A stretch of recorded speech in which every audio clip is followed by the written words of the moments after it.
You should thank me.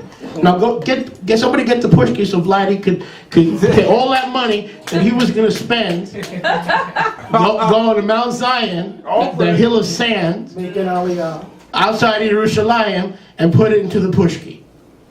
Okay, Vladdy? I'm not picking on anybody except Vladdy today.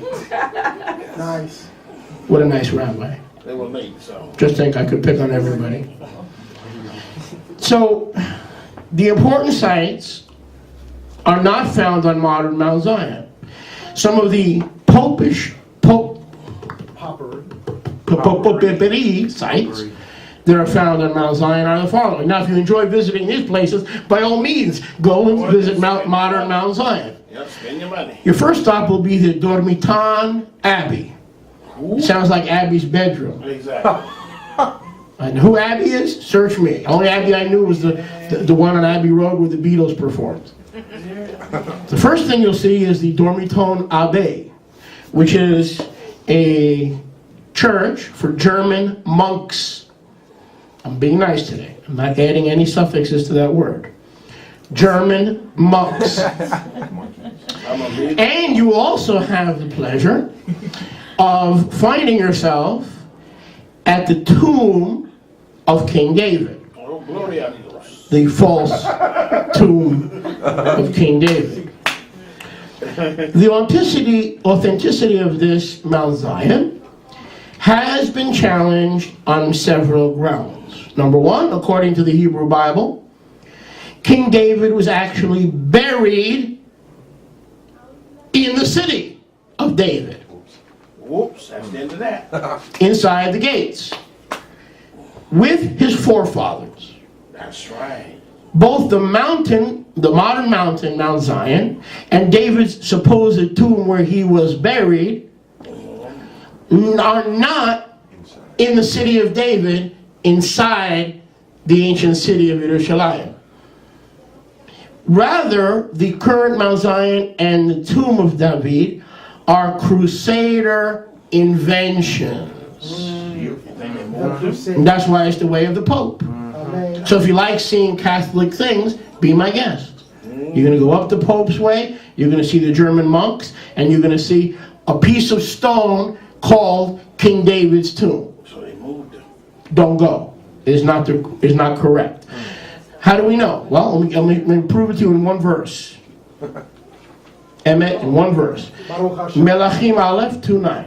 Okay, you want me to use a little scripture? First Kings. I'll use just a little bit, because I do apologize today. There are some points I want to make. Oh, do your thing. Melachim Aleph. First Kings 2:9. How many are with me? Amen. Melachim Aleph First Kings chapter 2:9. 2, verse 9. Melachim Aleph. First Kings 2:9. Let's see where David, if he was really buried on the modern Mount Zion. Let's see. Can I hear a good amen? Amen. So now, David slept, verse 10. Let's make it 2:10. 1 Kings 2:10. So David slept with his Ahavot, what's Ahavot? Fathers, and was buried on Mount Zion. Is that what it says? No. He was buried where? In the city. Of David. You with me, Randy? Oh, yeah. He was buried where? In the city. In the city, not outside the city. The current David's tomb on Mount Zion is outside the city. It says in 1 Kings 2:10 that the city of David was where?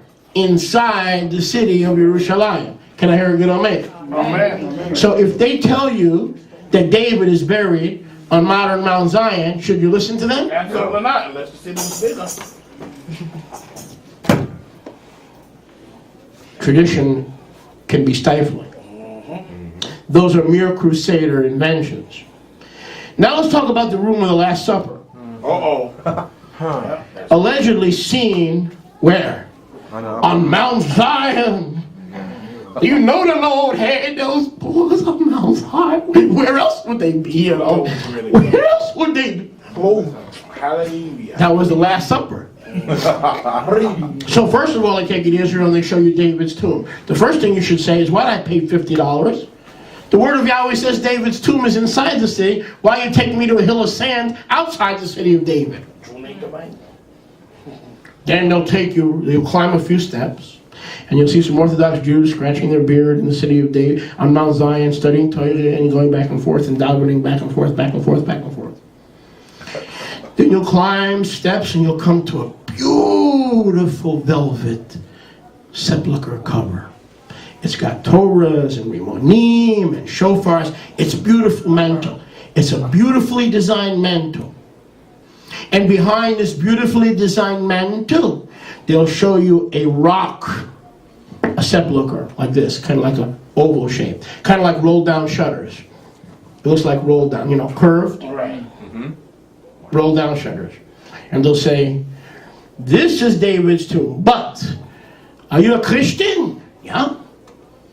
You don't look like a Christian. You're wearing tzitzis. You're wearing a yarmulke. You don't look like a Christian. You want to see the room of the Last Supper? Come.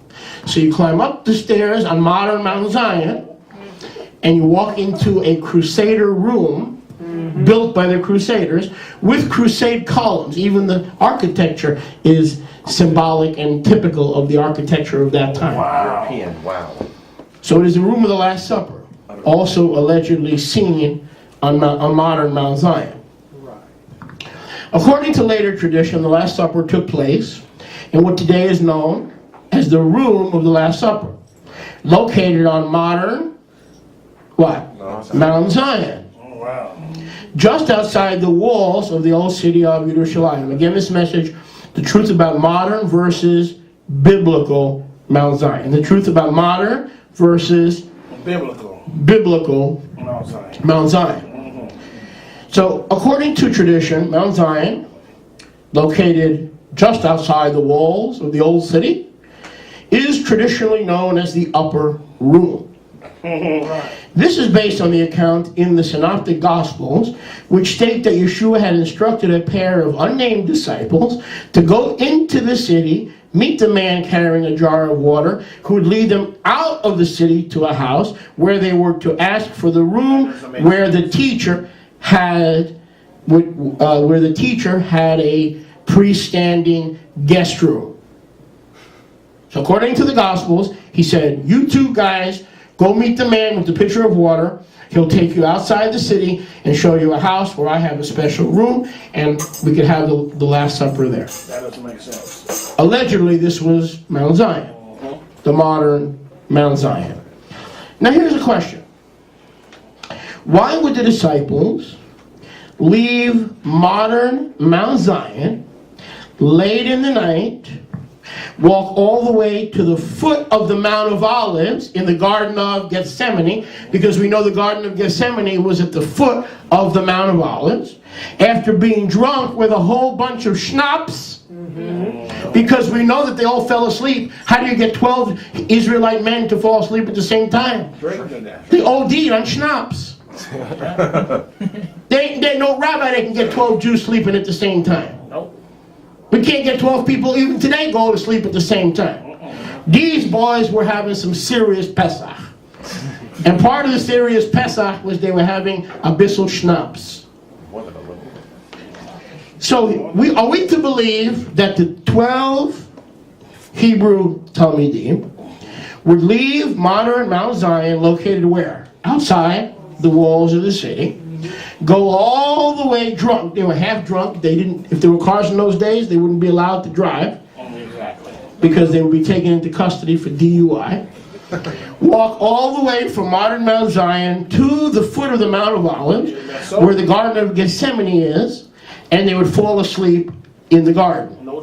Why would they not rest on modern Mount Zion? I'll say it again. If the Last Supper was held on Mount Zion, and if they were tired and sleepy, would you walk 3 miles before you went to bed, or would you just plot wherever you were?